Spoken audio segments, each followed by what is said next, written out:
Welcome everybody, and thank you for tuning in today to Izzy the Tech Guy, where this episode will be dealing with the introduction to SQL.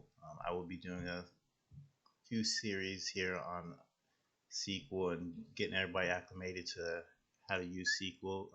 What I'll be mainly using is w3school. I'll go over here to the website, and I'll include this all in the description below. This is the website we'll be using to edit our SQL code, and we'll be going through most of these topics over here on the far left and discussing how to use SQL. Just to give a brief history of SQL, SQL was created by IBM um, back in the early 70s, 1970s, and it was mainly used to pull data from a database. If you're very new to this, think of a database as a bookshelf, and the top row have books about BMWs, the middle row has books about Porsches, and the bottom row has books about Corvettes. And then what SQL would do, it'll go to that bookshelf, and then you'll specify which level or which part of the bookshelf you want to read and pull data from. If you want to pull data from two bookshelves, you can do that. So just think about SQL like that. It's like going to a bookshelf and pulling the data that you need or pulling the book that you need. So some companies store information as far as it might be customer information, might be order information, it might be information about their business. It might be information about how much revenue or how much expenses they have. All that could be stored in a database. And inside a database, you have several different tables. And it's a very easy skill to pick up out of all the coding languages, in my belief. However, it does take, like every other coding languages, it takes a lot of practice to become a master at this.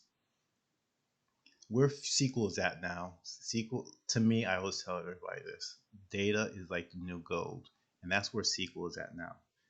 It is currently something that most companies that you look at use it to make decisions, use it to um, answer questions for their customers, and they use it to make money. Some companies, kind of like Facebook, they sell data, to certain industries and be like, hey, this person might be a good target, and all that they use is data, and then SQL is the stuff that you use to pull the data. So it's in a good spot right now. I'll say if you want to learn it, I highly recommend it being a good starting point to learn more about SQL databases, tables, and all of that nature. I don't know, sometimes, well, I know for me, I've heard a lot of people throw around the word big data, data lakes. That's kind of like something that came up, I'll say, about the past 10 years or so. People have been talking about that more and more. And basically, for example, data lake. I know that's been thrown around a lot. That is mainly like back in the days, like if we use the bookshelf analogy again, things were structured. You say things like, okay, if it's the top row, only Corvettes are going to go in there. Only information, books about Corvettes. Now it's like companies are collecting so much data at some point they don't know what to do with it or how to classify it. So it's like, let's just throw it in somewhere, and then eventually we'll be able to use that data to drive any decisions that we need to make or to make some more money, whatever we may need that data for. You just don't organize data. You just pull whatever you have and you just throw it in there. And later on, you'll organize it. That's what you can think of as a data lake. The future of SQL, I do see a lot of GUIs coming out there or user interface tools that are coming out there where you don't really have to go and type in the commands like the select statements or anything like that.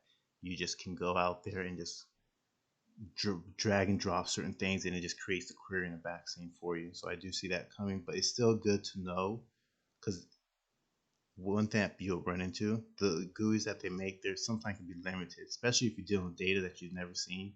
It could be limited to how you classify, how you pull it. So it's good to know the syntax of SQL. And to move on, let me give you the outline of the class, how it's going to go, or of these episodes, how they're going to go. So basically, this first video just going to talk about the history, the present, and the future of SQL, or talk about what w3school. Again, I cannot say enough. That website is amazing. I constantly use that website. Because don't keep everything in the background. Most of these I do, but if I, for whatever reason, forget some type of syntax, I go in here and it's quick and easy. And I haven't been this hasn't let me down yet so far, as far as the syntax and everything of that nature. So that's how it's going to go. The first week we're going to talk about W3 School, present the outline.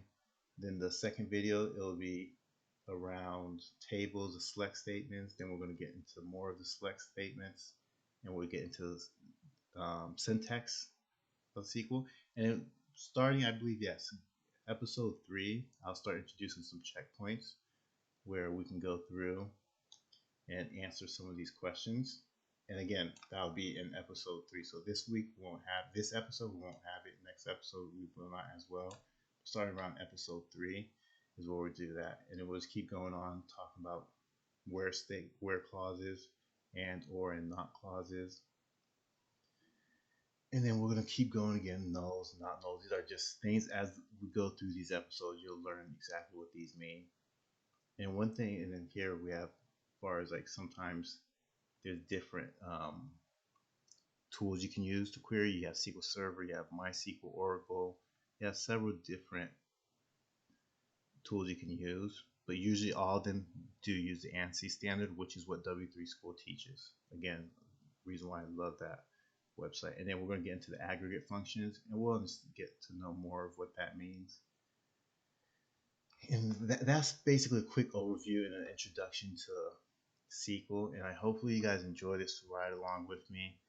I don't claim to be an expert. I have over 5 years, close to 10 years, 10 years of experience of using SQL in large organizations. One thing about W3school website, we're not dealing with that much data, but it's good enough to get your beaks wet and kind of figure out, okay, see how to use it. So hopefully you guys enjoy these episodes. Definitely like, comment, subscribe, share if anybody else that you know that's interested in learning, and we'll take this journey together. And if you guys have any comments or suggestions how to make this better, I know we started with the Java. Of course, we will definitely be getting back to that. I definitely have some things I was working on the side, and that's getting wrapped up. So I should be good and starting a new series on Java as well. So hopefully you guys enjoy this, and thank you for tuning in today.